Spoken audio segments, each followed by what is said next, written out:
Hello and welcome back. I'm sure you would have enjoyed that rest and had something to eat.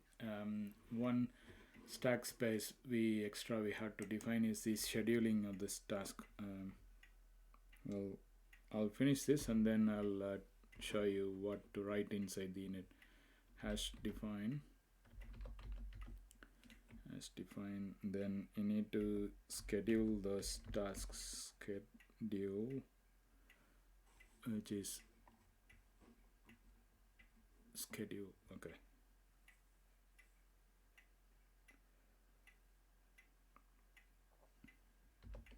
Schedule task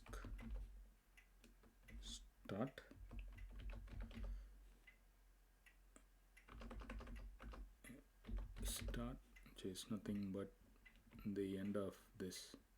So copy this and this will be the task 4 size. Task 4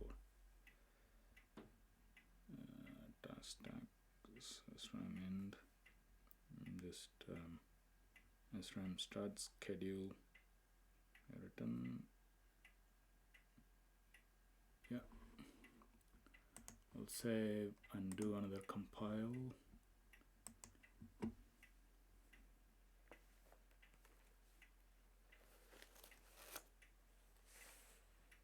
Yeah, so that's done. And the previous error was I haven't assigned this tick underscore hertz to 1000, so I missed this equal to. I didn't assign it, so that's one of the errors, so which I changed it now.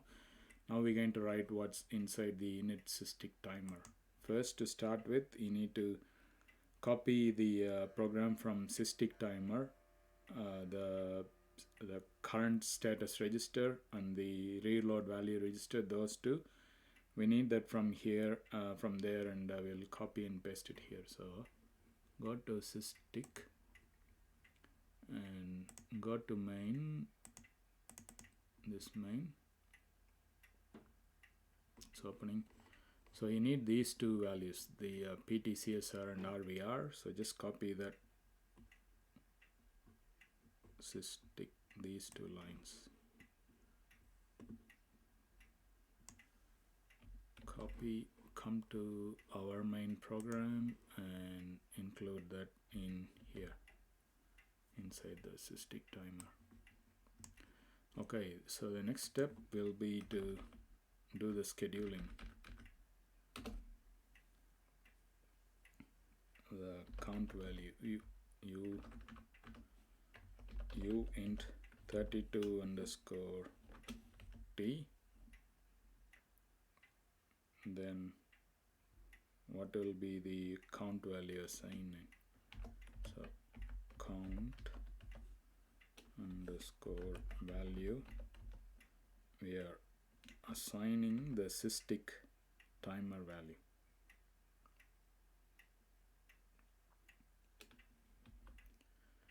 Will be sys this one, timer, sysdig timer clock.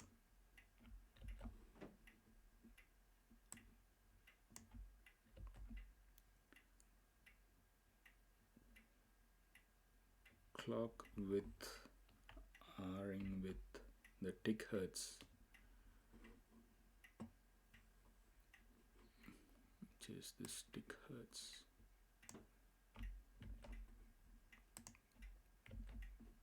Yeah, and you just declare that with -1 and finish that. That's a count value. So now clear the value of the reload register first. We have to clear the value of the reload register, that's str rtvr. So you need to copy this register, clear this register. You need to AND this operation and then negate this value, then set this to 0 0 F, and then 4 Fs, 1 2 3 4 4 Fs. This is to set that bit as the 24 bits, and this is 24 bits. Okay, now let's load the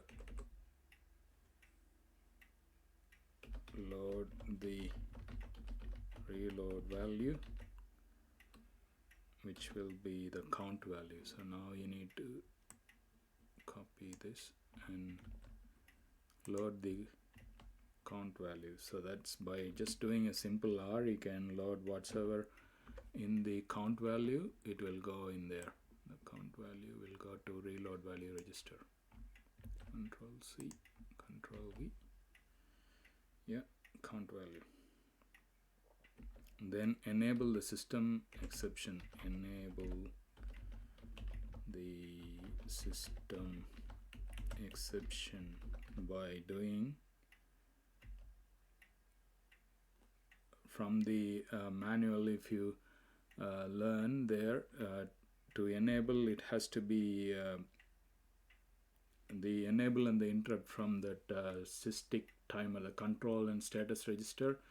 The 0 bit is used for enable, and the first bit is used for the interrupt, if you remember from previous session. So that's what we're going to do, the interrupt. So to do that, you need the control status register. So this program, this control register we need, STCSR. So we need to copy this sysdig control register, this registers STCSR. So copy that, paste it here, and you're going to set all those clock source, the enable and the interrupt are with. First we are enabling the first bit, that is the bit 0.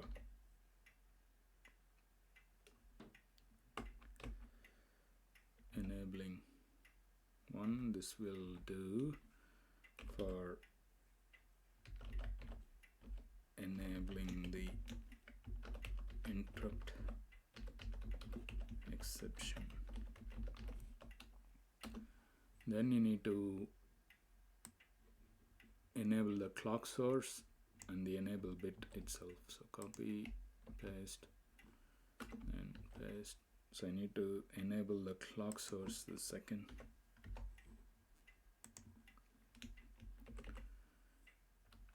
Enabling the system clock source, enabling the clock source. Then we are enabling the counter, enabling the counter. Yeah, so that's done. So inside the main program you call that once that's done. So let's go into sysdig handler. So for every task, the sysdig handler has to run for 1 millisecond. So you need to check that by doing test sysdig for 1 second. Sysdig for 1 millisecond, because we are running 4 tasks, so we got to do this, give this command printf. Via printf we are checking for every millisecond. Test sysdig.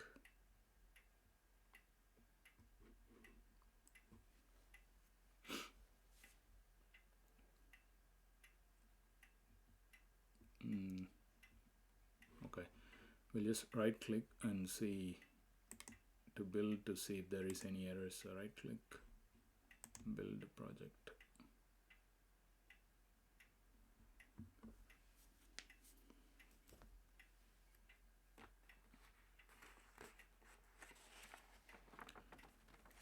Sorry, it's a bit lengthy program. We are just doing all the basics first, and then in the next session, part 2, you will see the output. So now we're going to see the set the task handlers. So far, just a recap. We define the macros for the stack, and then we define the macros for the stack space, and then we define the macros for the system clock, and we define for the millisecond generation for the task to run, and we know n is 16,000 that has to be loaded. Then we declare the pointer variables first, and then write a program for the initialization. So I'll just mark there so you won't initializing system timer. Yeah, so you return the initialization code. In that initialization code, you need to first declare both the control status register and the reload value register, and then you setting the count value to link with the sysdig timer to the tick timer. That's a formula you need to remember and use it. And then you clear the value on the reload register first and change that to 24 bits, and load the reload value, which is the current value of the count, to the reload value, and then enable the 3 basic bits. First bit is for the interrupt, second bit is for clock source, and the 0th bit is to enable for the counter operation. And inside the sysdig handler, for every task that's you running, it will check for 1 millisecond. So far so good, so it's all good. So now we're going to go and create all those 4 tasks now.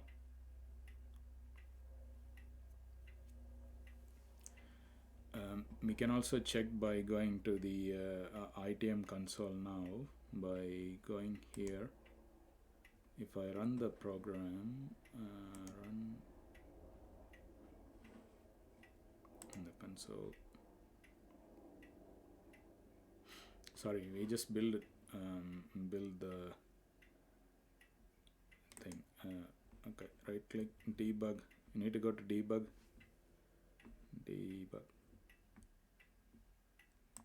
We just build it, so now we are debugging.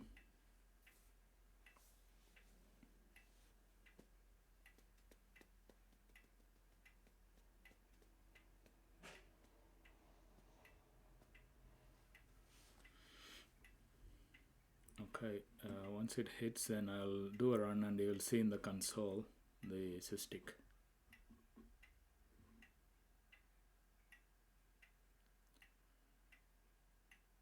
Okay, we are in the debug mode. Now I'll go and run this program, then go to ITM data console.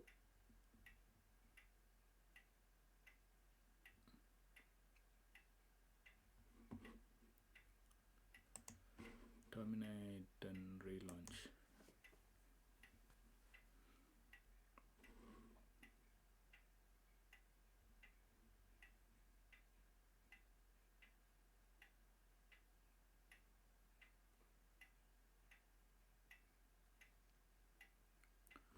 And switch.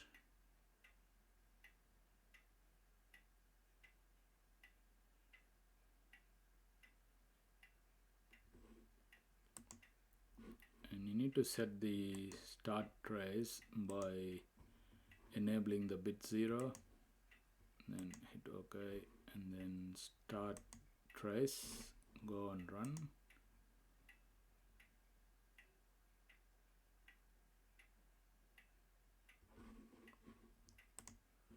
Download verified. If you come here,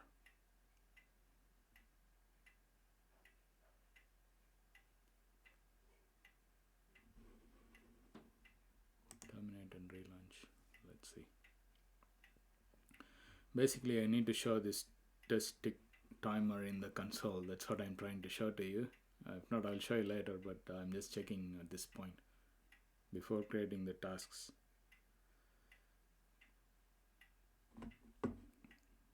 Switch.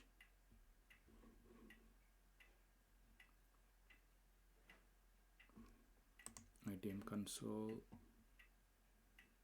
start trace, and when you hit run, yeah, you get the testing and the sysdig timer for 1 millisecond. So it first produces the int main and then the interrupt started, so the sysdig handler will start and it will run. So this is what now it's working, so it's good.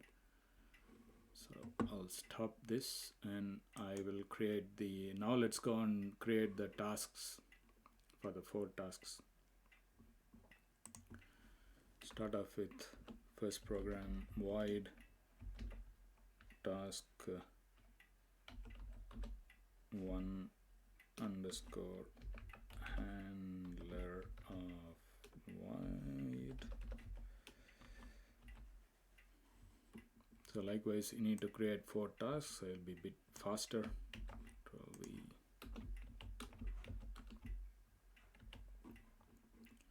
task 1, task 2, task 3 and task 4.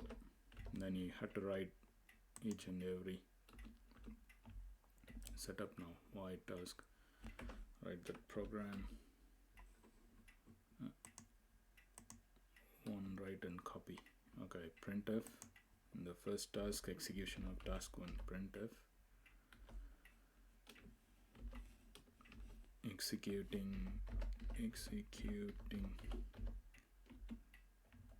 task 1 \n. This is just for our reference, we know, just for our reference we know what is running.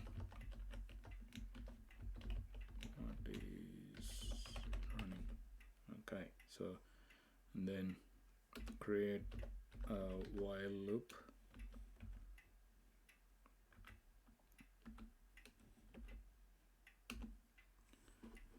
So that's for task 1. So likewise copy, and you need to replicate for 3 other tasks. So copy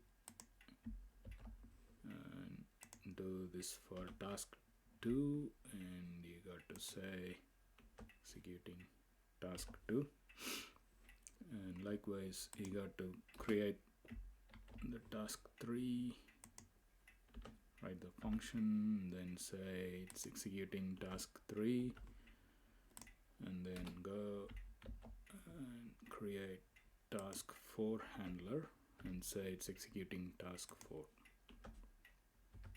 Good. So we created all the tasks now. So now we can also copy all the fault values from there. So we can so when some interrupt happens and if it picks up some error, then it will know which fault it is. That is that we learned from the fault analysis from the exception model, the usage fault, the bus fault, the mem-manage fault, and the hard fault. So we're going to include that in our program, so we know if we run across something in the program. So this is to manage all the exceptions. Now the CPU will allocate the time and the memory allocation. So now we need to also include this bit of program, so it knows that which is executing.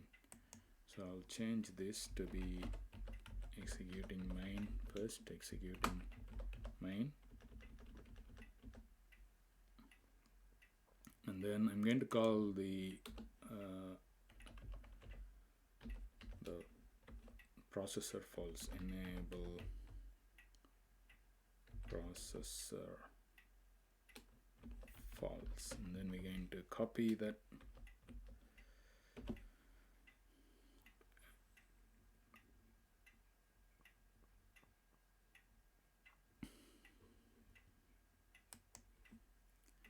We're going to create a program for enable processor faults, and I'll go and copy all the processor faults from that previous session.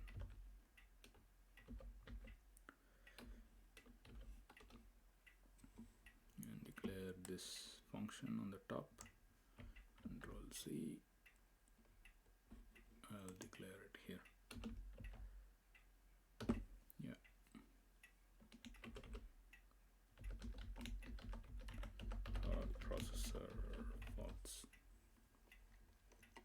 Okay, so what is inside this processor fault? So basically we're going to copy, we already did this, so we don't have to write, so I'll copy the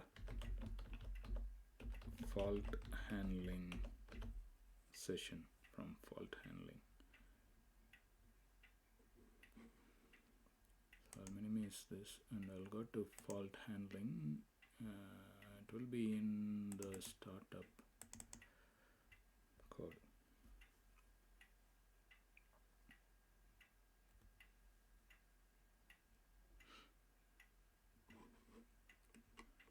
So all this enable, this whole enable the fault, and you got to copy the bus fault and manage and mem fault. So you just copy this lot, Control C, go back here and just paste it here. Enable the fault, declared all that. Then you need to copy all the fault functions too.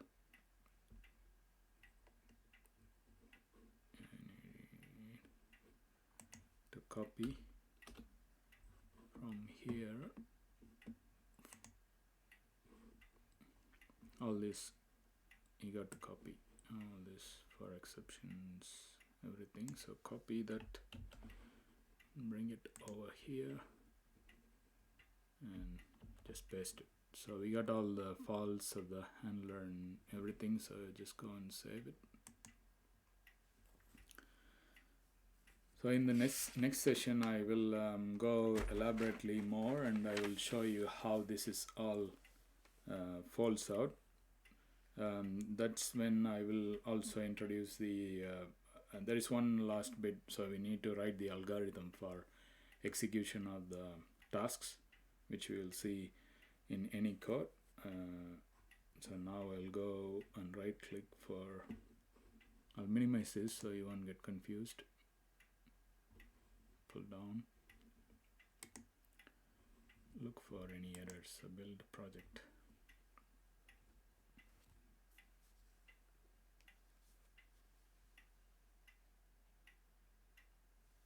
Okay, that's good. So inside the sysdig handler, we're going to write the scheduling algorithm here. So I'll just leave a comment. So next time when you come here, we will start from here, implementing scheduling algorithm.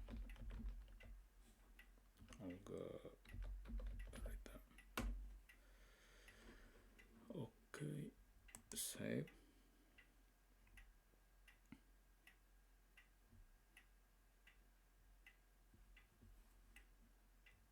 So we learned and we covered all by writing the tasks, and we have created all the task functions, and it will know which one is running at the time, and we also included all the fault. And in the next session we're going to learn about implementing the scheduling algorithm, and then we will run and we'll check for the processor faults error as well. So with this I will fold today's session, and let's continue when the next session starts, and I will show you more.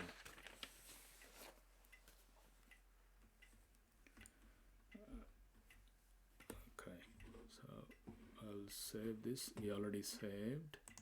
I'll just minimize this.